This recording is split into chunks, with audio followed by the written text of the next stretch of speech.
What's up, everybody? I am here in the beautiful Berkeley, California area, and today I'm going to be taking you to visit my friend, Laura Meyer, also known as the Queen of Pizza. A few blocks away from UC Berkeley lies Pizzeria Delora. Let's go check it out.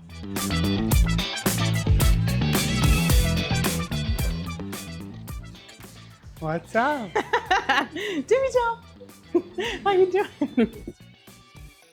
I'm excited to see it finally going, right? I came before you opened. I know, last time you saw it, we were completely under construction. And so now you kind of finally see the bar, see all the tables. Yeah. Oh, it looks so good. It's been a labor of love, but it's been a year and a half and I'm extremely proud of it. Oh, so right on. Nice. Thanks for coming. Yeah, thanks for having me. You want to give me a tour of the place? I'd love to. All right, let's check it out. Okay, well, let's start front door. Okay. Easy peasy. So here it is. When you first walk in, I love this place because it's an old building. It's made in the 20s, but it's not your typical building. It's not constructed in any way you would think like a normal restaurant, right? It's not a box. I love it because when you walk in, you get the full bar, but then you also get to see the mezzanine. And so you can kind of see that it's multi-level, there's some fluidity to it, there's movement to it, it's not stagnant, it's not stale, and I love that. And so when you first walk in, you get the full dining room. We seat about 120 people from top to bottom and outside. Yeah, I was really excited. But one of my favorite things about it is the bar. Came out beautifully, I love the tile work, and I also, because the old building, it's got a lot of beautiful work on the outside of it. And so we took a pattern off the front of the building and we repeated it, not just in the artwork, but in the shape of the tile. It's also in our logo. And so you kind of get this repeating element that's not like super in your face, but it's a common element that really brings it all together. And I absolutely love the way it turned out. So Laura, you're a 3-time World Pizza Champion. Right. Tell me about some of the awards and accomplishments you have. Well, it's been a while now, but the first one was in 2013. Okay. And it was the first time I had ever competed internationally. I had competed only once prior in Las Vegas. Probably less than a month later, I had traveled to Italy with Tony, and it was my first time competing in Parma. So it was the first time competing internationally, second time competing at all. I had no clue what I was in for, but I took first place. That's amazing. In the pan. And it was, I think, a surprise to literally every single person because I was an unknown, I was super young, I had no clue what I was doing. It's a really big affair in Parma. People go their whole lives and never win. And for me to win my first time out at such a young age and to be a female and an American and you know all these things, it was a surprise to everybody. They even announced, when they announced the winner, they announced it as a man. And then they read it and went, oh no, it's a female. And then that was one of those things where it was happening all in Italian. And so when they backtracked, I knew it was me. And so it was a surprise to say, nonetheless. It's a memory that I'll always have. But it kind of kicked off my competition streak. I love competing in everything. I'm a super competitive person, just point blank. Knowing that I could compete in pizza was just like, oh yeah, I'm doing this. From there, the next year I won in Las Vegas for the non-traditional category. And that was awesome because it was outside the box. It was really the first time I had really challenged myself to do something on my own completely without Tony's help, without anybody's help, and just from the dough to the toppings to everything and really get outside the box. Non-traditional toppings, things like that. I'm super proud of that one. It kind of really jump-started like my own culinary mind. From there, I continued to compete, and then most recently in 2019, I won first place in Naples at the Caputo Cup.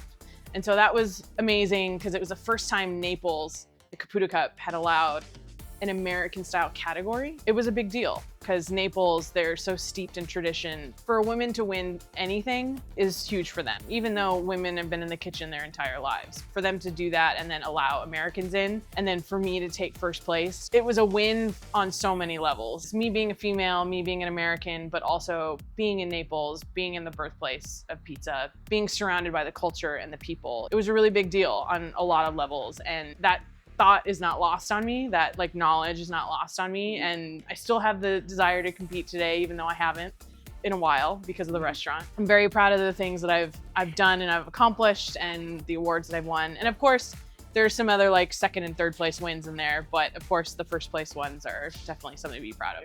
Talk to me about women in pizza though. We're starting to see more and more women competitors in competitions. The physical women in pizza kind of movement was something that was fostered and created by Orlando Foods. They really helped jumpstart this kind of movement for women in the pizza industry. And so I'm one of their ambassadors, as well as there's a number of us around the country. But pretty much we're here to kind of represent for the women.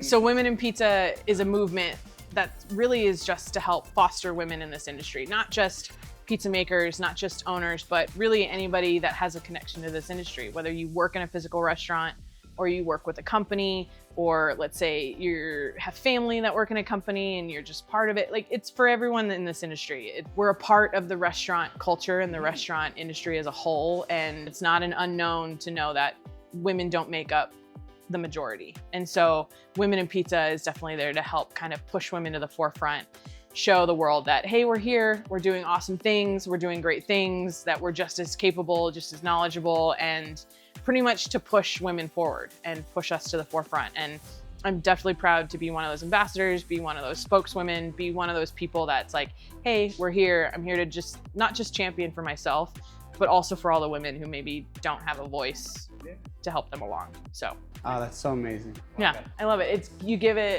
It's got a more open feel to it, a slightly open kitchen. I love the way it turned out. You can see them making the fresh pasta, and then you got the pizza in the corner. And I love the way that it moves. This is the downstairs. Yeah. Do you want to see upstairs? Yeah, let's take a look upstairs. Cool. So upstairs, we've got our mezzanine, and I love it because it can seat private dining, but you get a lot of the cool artwork that we got a lot of inspiration from some of the Art Deco because of the building was built around that time.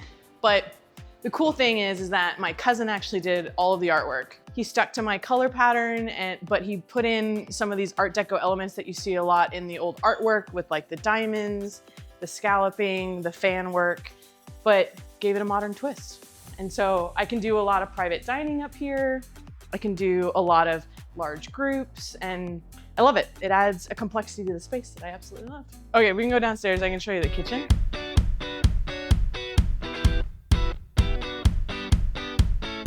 So this is where we do all of our prep, finishing all of our pan pies. The great thing about this is, and it was probably one of the things that sealed the deal when I toured this location, was that before me was a bakery, and before that was another pizzeria. So there was actually another oven, and then this proofing cabinet that was already here when I got here. And then of course our walk-in. The proofing cabinet was one of those saving grace items. Quicken the prep, just quicken everything, and it's kind of come in handy. It saves my life. As opposed to having like a portable proofing cabinet, it makes prep that much faster. This 80 quart was here. We also put in the spiral. Between the two mixers, we're just moving all the time. It makes prep seamless, more seamless. I'm grateful for the experience that I had previous coming into this for a size of the restaurant, and it goes, it moves. And now that we've been here a year and a half, we've got systems in place and everybody knows what they're doing. And so I'm excited for where we're heading, for what we have now. All right, let's take a look at the walk-in. So as you know, we're preparing for a festival. So yes. We've already started our par bakes. It's a lot of dough. We got more dough outside the walk-in. We've got our starters, apps, our shredded cheese. It's just, everything's in here. Our kegs. I'm hoping to be able to move a lot of this out when we expand. For the time being, it all fits. Pretty good sized walk-in though. Honestly, I can't complain for the beginning of a restaurant. As we expand, it's gonna become a problem. But for right now, it works. That's all I need. So this is our expo line. Back here, we're just setting up for the day. So this is our hot line where we do all of our fresh pastas, all of our hot and cold appetizers. And this is it's nice that it's separate, but at the same time together. So I love it because it's also a 10-burner stove, in which in my prior experience, I think max had like a 6-burner. Yeah. And when you put all the things on top of it, I think I had 2 burners to work with. So this is like stretching out and really having space. So you have a lot more space than you guys did in San Francisco, right? Oh my God, yeah. Granted, now with Tony's expansion, it's changed a lot, but in my time, I think after you had the pot of water for your pasta, after your pot of sauce, after all the things that are needed, I think we had maybe 2, max 3 burners to work with. And with a restaurant that size, it was It was a dance for Yeah, sure. yeah. You had to be really good at your job, but you learned fast. That's the point. So last time you were here, I think the only thing here was the oven. It's changed a lot, but it works out really nicely. The small space actually makes it really efficient, but the electric oven, Pizza Master, everything cooks in less than 10 minutes. Our tables turn pretty quickly, everything moves pretty quickly. A delivery order is out in 30 minutes max. We do a lot of pan styles, so it actually works really quickly. We do a lot of the par bake method, so it makes everything move a lot faster, but it gives so much more variety for people to choose on the menu. They can pick any kind of crust and then they can match their toppings. So you actually get 4 times the amount of options as like a regular normal pizzeria. So far, everybody loves it. What kind of styles are you making here? We're doing classic New York, so classic round, and then we're also doing Grandma, Sicilian, and Detroit. So everyone comes for the Sicilian, of course, because of the awards and things like that. So, but Grandma is definitely the sleeper on the menu. Which is your favorite style to make? I love the pans just because I can tweak the doughs a little bit more. It gives me more flexibility, change the hydration, things like that, and it's a little bit more forgiving. So I love that, but I'm actually working on a Roman style. So we'll have something new soon. You want to make a pizza? I would love to. This is our Sicilian. It's one of my favorite styles. It's one of the styles that I'm most known for because it's the style that I won with. We do a par bake method, and it helps, for one, with the prep and the volume and kind of keeping things moving, as well as just the cook time. If I didn't par bake this, the cook time would probably be 40 minutes.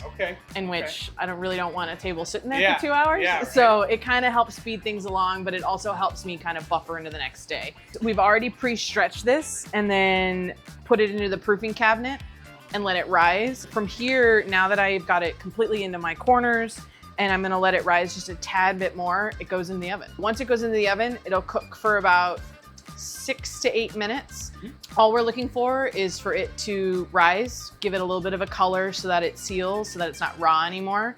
And then it sits on our speed rack, and then when we pull them to order. So pretty much from here, I'm just gonna make sure that these are completely into my corners and then make sure it's even. Also, I'm making sure that I don't have any air bubbles underneath the dough because when I've noticed that when it cooks, if there's air bubbles under the dough, it brings the pizza off the surface of the pan, and so then that's when you don't get any crispiness on the bottom. We're always looking to make sure that, so I can see like there's a little bit of an air bubble here, and so I'll just kind of coax this towards the edge just to kind of release the air bubble. I'll par cook it from here. So I'm gonna put this in the oven.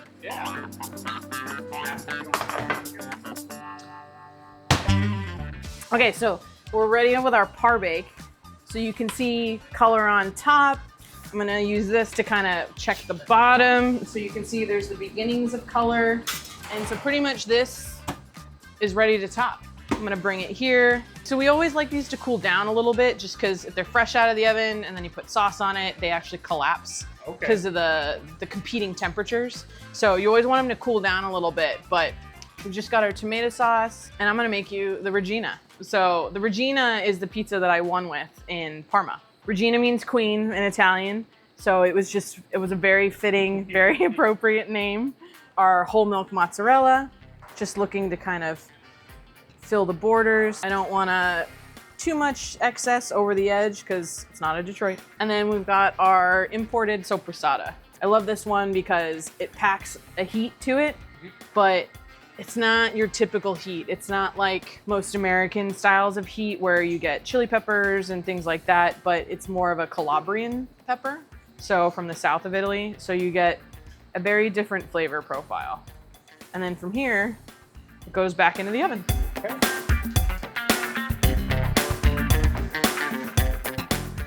And then that'll cook for about 10 minutes. So you do 4 different styles of pizza here, is that right? Why do you do 4 different styles? Growing up in the pizza world, I started when I was a teenager. And so growing up with Tony and working alongside Tony, I'm kind of accustomed to a certain amount of chaos. I really love pan style pizzas. I love the versatility to them. I love how different they can be, but yet they're still underneath the category, just like New York. So much variability to it, and there's so much nuance, and the same thing goes for pan. I really wanted to be able to offer something that was different. Being so close to schools and kids, there's a pulse to this area with so many youth around. I wanted to be able to offer variety. I wanted to be able to give them a lot of choices without overcomplicating the process. I figured these 4 were great. It's something that I've learned a lot about. It's something that I teach. You know, it's how to do a lot with a little. We do one type of dough. I change it. I change the procedures. I change the process. I manipulate it so that each style comes out differently. Each style tastes a little bit different, but it all starts with one dough. On the menu, it offers about 4 times the amount of variety than you would, let's say, at another pizzeria that does multiple styles, just because executing multiple styles can be difficult, you know. So being able to say, okay, pick your crust and then pick your toppings, it means that even if they only eat a cheese pizza, they're gonna come back 4 times to try each cheese pizza on a different style of crust. It means variety, it means versatility, it means something new, something different for your mood. It means being able to feed all different types of people. We do a lot of vegan pizzas here as well, and because our dough is vegan, it offers them that much variety as well, which is uncommon for a lot of pizzerias. The neighborhood loves it. They love the thick, they love the Sicilian. I sell out of my Sicilian. I even had to put a minimum on the menu because it sells out so fast. Yeah. Okay, so we're almost ready. I'm gonna actually deck this for a minute because I really want a crispy bottom. So I'm gonna deck that for a minute and then we'll pull it out. Okay, I think we're ready. All right. Just gonna check the bottom, we're good. So, and then we're gonna cut it. Look at that. So we always cut it into 12. You can really hear that crisp. And then it always gets served on a sheet pan with a tray on the bottom, really just to emphasize the crispiness, to keep the crispiness. When I first made this pizza, when I first had to come up with this pizza, right, I was in Parma. Tony had kind of advised me on what some of the things to bring. All I brought was tomatoes, the pan, and the flour to make my pizza. So when I was coming up with this, I was in a hotel room with access to not really anything. We showed up to Parma on a Sunday. Everything's closed. I just had to wing it with whatever I could find. And I went with toppings that are traditional to the area. So prosciutto di Parma that we import. Soppressata, obviously it's a southern staple, but it's already there. And then of course, Parmigiano Reggiano. Yeah. But to make my dough, I had to make it in my hotel room. Well, on a Sunday, in the middle of nowhere, Parma, I didn't have anything. So Tony and I were looking around like, what the hell am I gonna do? What did we see? A trash can. I actually made my award-winning dough in my hotel trash can. I cleaned the trash can to no end, you know. I feel like I have pictures somewhere of Tony standing in a shower, scrubbing a trash can, and us like taking turns scrubbing this trash can because it was the only thing I had. But it's the award-winning pizza. Anything can be made, anything can be used. But this is our award-winning, this is the Regina. So beautiful. Thanks. All right, let's give it a try, Laura. Look at that cheese pull. Cheers. Cheers. Oh, wow. That's a winner.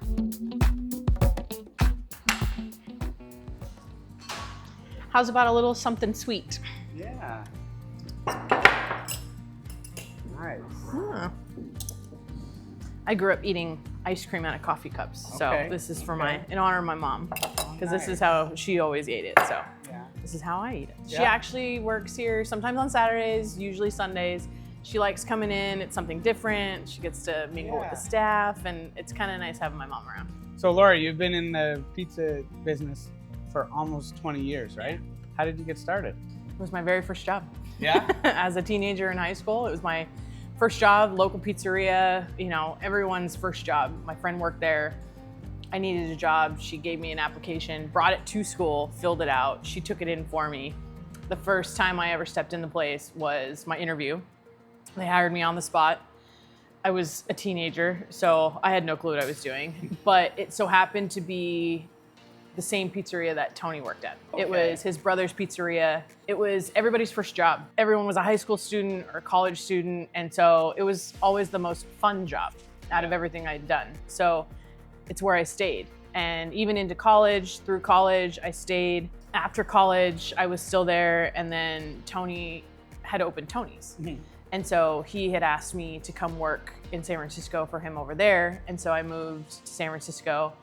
And that's kind of where it all really took off. When I moved over to Tony's, that's when he kind of went full steam, full speed ahead in regards to competing, growing his own business, learning about all the different styles of pizza. So as he was learning, I was learning. We were pretty much like a team. He was the lead, but we were like the perfect team. I was great at execution, I was great at logistics, and Tony was the front man. Over the years, he learned everything, taught me everything, and then when COVID hit, that's when I decided to start doing something of my own. And so I had created a focaccia pop-up, still in the same neighborhood. It was something that I did before I went to work, and it was something that Tony was fully supportive. I was a female vendor, I was doing focaccia, and it did really well. And so it was my first stab at entrepreneurship. It was my first stab at marketing myself, branding myself, making my own food, and kind of whether or not I was gonna be able to handle it. COVID kind of stopped the world, and it afforded me the time to kind of rethink what I was doing. And so I had decided, upon the success of the focaccia pop-up and things like that, that I was gonna seriously pursue opening a restaurant. And so now we're a year and a half in. Nice. Yeah. Besides Tony, have you had any other mentors in your life? I would like to think most of the people that I've come in contact with in this pizza business have been a mentor to a certain extent. Of course, everyone knows Tony, and I worked with him for so long that he's the first one that always comes to mind. Yeah. But I've learned something from everybody. That's kind of the beauty of pizza. You learn something, you pick up something new from everybody you meet, from every event you go to. You learn a new technique or a little trick. You've been a huge mentor to me too. When I went to Tony's Pizza School, you were there. Oh yeah, that's right. You were there. That was a long time ago. You and Tiago. Almost 10 years now, right? Oh, wow. Yeah, that was a long time ago. Yeah. So I have a pizza named after you on my menu. Do you really? Yeah, I do. The Audrey Meyer. So I love combined Audrey's first name and your last name. And you have some pizzas that are named after people on your menu as well, right? You want to tell me about that? Yeah, most of the items on my menu are named after people in my life, whether it's family, whether it's friends, whether it's people in the pizza industry. They're all named after people that are important to me. I've always loved that little detail. It's not just a margarita pizza. It's not just, based on the ingredients. Pizzas tend to have personalities, and I love that aspect. They always have creative names or something funny. And I've named them after people in my life. So being a young entrepreneur, you've probably had to sacrifice a lot over the years to get where you are at this point at such a young age. The entirety of my 20s were, I worked a lot. I was working there were times 100-hour weeks, but I loved it. I was sacrificing predominantly my personal life. I wasn't going out a lot because it was either go out or sleep. So I did sacrifice a lot to kind of get to where I was, but at the same time, I was traveling all the time. I was hanging out with people. I wasn't devoid of social interaction. I wasn't at the bar every night like a lot of people my age. It's a very common thing that you hear in restaurants is families are really tough in restaurants. It's hard to have relationships because people don't understand it. It's been tough, but I don't regret my decisions. I don't regret what I've built for myself. I've always been very driven, and I've always had goals for myself. And if I'm having fun and I'm learning along the way, then I don't see it as a sacrifice because it's fun to me. I was traveling the world. I was competing. I was doing everything Tony was doing. I was helped write his cookbook. I was on TV. I was, I've done radio. I've done all these experiences and had all these experiences that a lot of other people haven't had to have, and it's all because of pizza. I feel like I'm at a better place now than most people my age who are getting into this business because I'm avoiding a lot of the hardships that people encounter right out the gate because I've already done it with Tony. I've already experienced it. I've learned how to avoid it. Restaurants, as hard as they are, at the end of the day, I get to dictate when I want to be there, how often do I want to be there. That's really, for me, what it was all about. It was the ability to dictate my own life, to make my own decisions. I know we don't see each other very often, but talk about our relationships and the relationships you have with other pizza makers. Every time I see you, it's fun. Yeah, it's stressful because it usually means we're competing or we're traveling or we're exhausted or, you know, all those things. But it's always fun and it's always a good time. And, you know, we help one another. And same thing with like Anthony. He's always part of our little trio and it's always fun. It's always a good time. We can rag on each other but we're still there to support each other. And I love the fact that a lot of the friendships that I've made in the pizza industry, we only see each other a handful of times a year, but you always pick up where you left off. So we got this Pizza Fest coming up. That's one of the reasons why I'm in San Francisco. How is it gonna feel for you to go back to the area that you started, but you're representing yourself? I'm excited. I feel more established this time around. It was nice going back and being a part of the neighborhood. I was a part of the Women in Pizza booth last year, whereas this year I get my own booth entirely. I get to represent myself, my business, and really put me at the forefront and do it in the neighborhood that kind of raised me and show the people that I did it. I have something to show for it and I'm doing it well, and you know, they have every reason to be proud of me, and I might not be there anymore, but I'm doing it. Hey Laura, thanks so much for having me. That was a lot of fun. I'm so glad I got to check out your place. It's beautiful, and I'm excited for what the future has to hold for you. I appreciate it. Thanks for coming. Right. Cheers. Cheers.